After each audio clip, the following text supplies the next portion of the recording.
So generally you need to be careful about various things. First question you should ask is, can I trust this enough? Right? So sometimes you get things like CNET ratings. Right? Sometimes all you get is your friend's rating. Right? Your friend told you that this is a useful piece of software and he or she thinks it's safe to use. Right? That's the only rating that you have. Right? So can I trust the piece of information enough? So go to, again somebody may, you go to a website, you do Google, you find out some software, you go to a website, it says it does not have any hardware or malware. How do you know? Right? The website itself may be hosting malware and hardware, selling all sorts of things. Especially I see this as a thing that's happening with students. They download games like me. Right? They download various kinds of games. Many of them come with malware built in. Right? So you have to be careful about what's happening. Second thing is, whenever you're going to share information, think about, is this information really needed for the other end? And can I share this piece of information? So don't go and write down every little detail in a piece of paper just because a piece of paper is asking you to give the detail. Right? For example, I don't give my cell phone numbers everywhere. If the business does not need my cell phone, I don't write my cell phone. I don't give my email addresses everywhere. Or if all they need is just my address, I give them my address. That's it. Right? If they need anything more than that, depending on the situation, I give my phone numbers or email addresses or so on. I don't give it to everyone. Sometimes they ask you to fill up marketing surveys. Right? You go either online or offline. You fill up marketing surveys. They ask you for all kinds of information. Right? So the same thing when you create new accounts, if you go and buy Airtel broadband and such things, right? They have plenty of information that they are asking you. Sometimes even if you don't fill them up, your application will anyway get accepted. Right? Why bother filling up all these little pieces of information which you're giving away voluntarily? Right? Withhold information when it makes sense. Question people. If they ask for a specific piece of information, ask them how they're going to deal with it and why they need that information. Right? So don't blindly accept authority.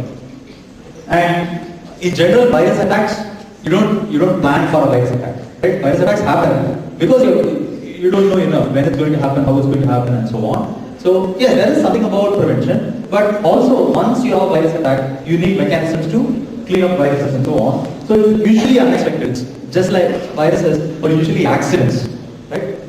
So it's not like, oh, today I'm going to have a bike accident, so thereby I wear a helmet, right? It's not like that. So by its very nature, you should protect yourself every time. Have firewalls. Firewalls essentially are your computer's watchdog. You monitor the kind of traffic that's going into your computer as well as out from the computer, and have controls over which ports are open, what kind of data traffic is happening on these things, what protocols are being used, what services are being requested for, and so on. Have all these things. Generally, there are recommendations. So what you see in red are the key recommendations. Take stock of the situation, scale down your operations, log it, pitch it, and plan it. Let's see what each of these are. Take stock. So first find out who sends sensitive personal information to you and who do you send personal sensitive information to. How your organization receives this kind of information. So if I'm a company, which is let's say a credit card company, I want to find out how I'm getting this data and what I'm going to do with this data. And in what forms is the data going to be stored, how long the data is going to be alive, and once the data stops being alive, how do I dispose this data? You have to worry about all of these.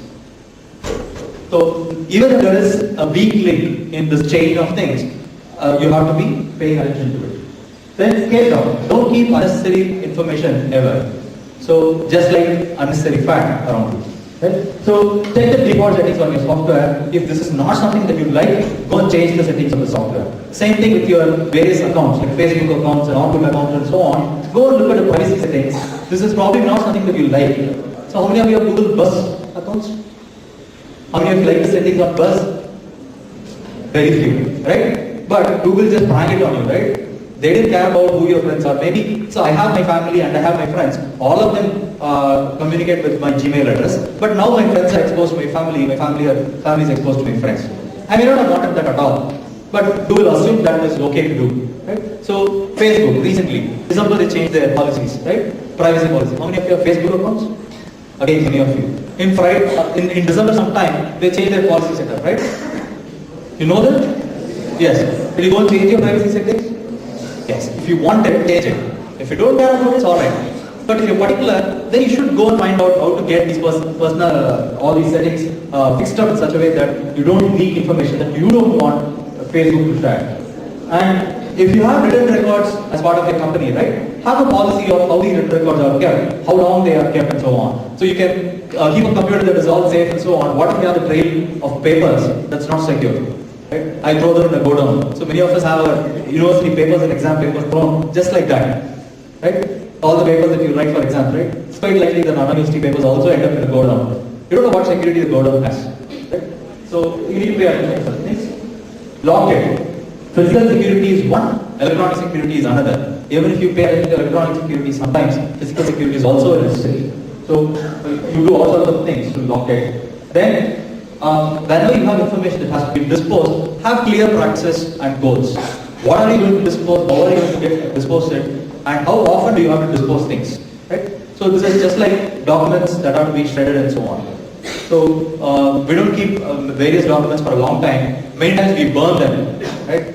So you might have seen your parents doing these things. They tear them off and throw it. They burn them, they shred them. So sometimes what I do is I just put the pieces of paper and start using, so I start throwing all the trash on it, compost, tea on it, whatever, right? Leave it for a while and then throw it out. Right? If I don't want to burn it, I'll just use that as my trash can bag and keep putting all sorts of things on it. Eventually the paper decomposes, I throw it out. Right? If you don't want to burn it. Do whatever you want, but have some disposal mechanism for sensitive data.